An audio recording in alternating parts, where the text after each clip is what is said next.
Quirrell goes for Harry, and it doesn't go very well. You'd think he'd be able to put up a better fight. Just saying. I don't understand why it took so long to use magic.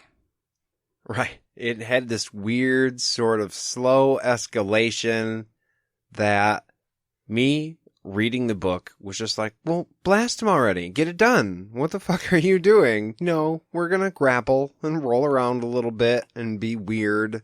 I feel like there's about a million things he could have done to Harry way before it got to, like, blistering his hands off.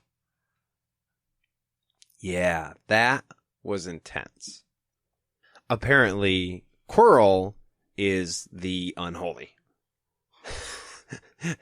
Because he reaches out and tries to grab Harry, and his skin just boils. Gross, for one. 2, there's another bad smell for Quirrell. And 3, like, okay, I get it. This is a school for magic. Everybody technically has powers. But if you were Harry and somebody reached out to harm you again for the second time he knows of in his life and was physically unable to do so, wouldn't you think you have, like, superpowers? Dude, I am fucking untouchable. Bring it, Malfoy. Hey, Dumbledore, guess what? I pass. This conversation is over. Apparently, I'm the most powerful wizard ever. If it burned when he touched him, why didn't it burn when they shook hands the first time they met at the Leaky Cauldron? It wasn't that he was just touching him. He was trying to, like, kill him. So shaking his hand wasn't going to do anything. It wasn't a threat. I mean, I think that is a very good point, though. He still had Voldemort inside of him then. Right. Shouldn't the same thing have happened? I will say that maybe it has to do with malicious intent. I'm sorry, you said inside of him. I couldn't help it. I'm not mature enough to have this conversation. It's not just me, you butthead. No, you're both not mature enough to handle this conversation. I went, she did that on purpose, right? And I'm looking and nobody's laughing. You have to make those jokes. There's no other way to do it. It was well appreciated and received, JD. I definitely think that it's something to look into. Because I went back and I just double checked to make sure that they shook hands, because I thought, oh, maybe he didn't, like, on purpose. He, like, pulled back or something. But no, it definitely says he grasped his hand and nothing happened. So, what's up, JK? What gives? But Harry is not unscathed from the contact. He's not having his skin blister, but he goes blind from pain. Fun. And then he passes out. I assume that Harry would have thought that he has just lost the war. Even though there's nothing he could do about it because he's in so much pain and on the verge of blacking out, to him, he just lost. I mean, he might be boiling Quirrell's skin and all, which is pretty fucking cool, but if he goes unconscious, then he can't fight anymore, and he's just effectively lost this battle. He's fucked. Yeah. Have you ever passed out, Nate? I have. Do you remember the moment before? No, not really. Okay, so the last thing you remember is passing out. That second before is like lights out. Probably not super good for you at any rate. But then Harry goes into the light. I assumed it was light. That's editorializing a little bit, but let's roll with it. Is he going into the light, or does he see a glint of light? I mean, yeah, probably that one. Yeah. Because before he kind of slips out of consciousness in this last, moment of the fight, he thinks that he's seeing a golden snitch. He's been in bed for 3 days by the time he wakes up, and Dumbledore's at his bedside. I've never been asleep for 3 days. I feel like that would be a considerable chunk of fucking time. Yeah, that's a big time loss. I've often wanted to sleep for 3 days. I'm sure many can relate. I feel like your body's going to be a little wrecked after that third day not moving. I feel like I think any of us can relate to maybe the feeling that he had coming out of this 3-day sleep, because I know even with me, I get a little cat nap in and wake up and I'm like, what day is it? What year is it? What time is it? So I can imagine he's like, what the hell is going on? I thought it was really, really neat that he's got the pile of shit from all the kids from school. The Weasley twins sent him a toilet seat that wasn't hygienic, so he couldn't keep it. But I thought it was a real fun little, like, callback to the beginning of the book where their mom was like, don't you dare. They totally took their mom's advice. I loved it. So Dumbledore then is kind of filling Harry in on what's been happening in the past couple days, what kind of went down. Real quick, before we get into that, I want to talk about Dumbledore's timing. Right. I have a feeling I know where one of our number here is going to be on this. Why Dumbledore's timing is as precise as it is here at the end of this book. And that would be because? He's been there all along. Right. Yeah. Harry has him in his pocket in the card. Chocolate frog card. The chocolate frog, but it was a way to make sure he was always with him. Now, although I have a few problems with the theory, number one, just the idea that Harry's carrying around Dumbledore in his pocket all the time for, like, no reason, and it's never been stated. I'm gonna let it go for the rest of this book because there's no real way to refute it right now. And there are some weird instances from now until the end of the book. There are some weird things that are said that I don't really understand anyways. So I'll allow it. I'm not going to argue. I really think that's what it is.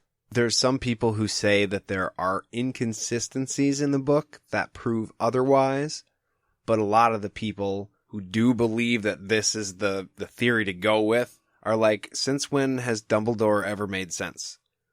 But this does explain some shit, and you can't deny that, and nobody can really disprove that this is actually the way he's doing it, and J.K. Rowling has not commented. So there's no official word yet, but who knows? It's got legs. It's like a baby monitor. I'm telling you. Yeah. Harry wakes up and he's most worried about the stone, and Dumbledore is most worried about Harry. Which I thought was touching. It also speaks to Harry being a Gryffindor. That's true. I hadn't considered that. But you're absolutely right. It is very touching. Although, from Harry's point of view, I'm sure this was annoying as hell. Hey, old man, answer my questions. What the hell happened over the last 3 days?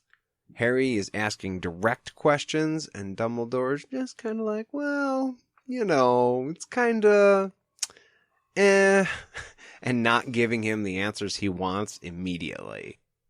He's very much the same character we met at the beginning of the book, who was unsticking his lemon drops while McG is like, world is ending, maybe? What's happening? Dumby's like super tickled that they know about Nicholas Flamel. Because he did his research. Oh, yeah. Oh, my, you did do the thing, didn't you? Also, elixir can be stored, guys. Why isn't there a whole frickin' storehouse full of elixir bottles? Everybody would be trying to take it. They definitely have to keep it at Gringotts. Right. Right. Nicholas Flamel and his wife don't necessarily have to ever really run out. but it never says how often they need to take this elixir of life either. It gives you life for a little while. And now that we know you can make mass quantities of it, yeah, you could probably live forever. But who knows, you might have to take this stuff like every 4 hours. It doesn't say. Yeah, maybe that's tedious. It could be a huge pain in the ass for them to be alive. Or maybe it's like, take it once a year. Once a month even, not so bad. But like even every day would be too much, in my opinion. Dumbledore drops mad quotes right here.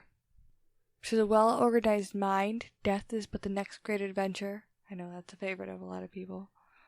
Yeah, I liked that one too. I've seen a lot of people circulating that one in memes and stuff with like a picture of Dumbledore or like people with their wands up. It's kind of a powerful image. The other quote is, humans have a knack for choosing precisely those things worst for them, which is also another wildly insightful piece of advice for Harry. And, you know, concerning everything that happened with the mirror, we know it to be true. Yeah. And then the last one I have written is, always use a proper name for thing. Fear of a name increases fear of a thing itself. Because Harry starts to say you knew who. Dumbledore's like, no. You can call him Voldemort. It's totally fine. That does take away any doubt that the name itself is cursed. For Harry, I believe. But it would still put him in a weird place because everybody else in this magical community does not say the name. Especially Hagrid. He can't spell it. He doesn't want to say it. He wants nothing to do with it. And Dumbledore's like, dude, it's fine, really. You can just say it. But like you had mentioned in a previous episode, people have grown up this way. It's not an easily broken habit that could happen in most households just overnight. So he's kind of tasked Harry with this. You're going to start saying this word that's not okay. And just hope it catches on, kiddo. Because, I mean, it's Dumbledore. Who the hell wouldn't do what Dumbledore says? But yeah, you're going to piss a lot of people off in the meantime. Dumbledore tells Harry that he thinks that Voldemort is still out there. He can't be killed because he's not alive. And he just left Quirrell to die. That answered a question that I had. I didn't know what was going to happen when Voldemort left Quirrell. Like, okay, so his face is magically on the back of his head. When he leaves, did it just magically disappear? Or did he have to, like, remove himself from Quirrell's body, effectively killing him because he's got to come out of the back of his head? Like, how grisly of an exit was this? He was all up in there, and he definitely came back out. I was going to say smashed watermelon. Smashed watermelon? You were talking about how grisly it could have been. Oh, yeah. That's also a little gross, so maybe... Well, no, maybe that definitely paints a pretty vivid picture. I guess so. Strawberry fields and whatnot. Yeah, that sounds like it probably would have been painful, at least for a second. But, you know, Moldy Voldy don't care. Harry wants the truth, and Dumbledore... This is the first time that Dumbledore gets a little bit shifty and isn't super upfront with Harry. He says, the truth is a beautiful and terrible thing, and it should be treated with great caution, which basically means, I'll tell you if I feel like it. No guarantees, dude. No, I'm going to take that a different way. I'm going to take that as the truth can be something that you want to hear and you don't want to hear at the same time. Yeah. And that's what he meant by it. Oh, yeah. No, you're right. I was making a joke. Sorry. Yeah. So then Harry asks some questions.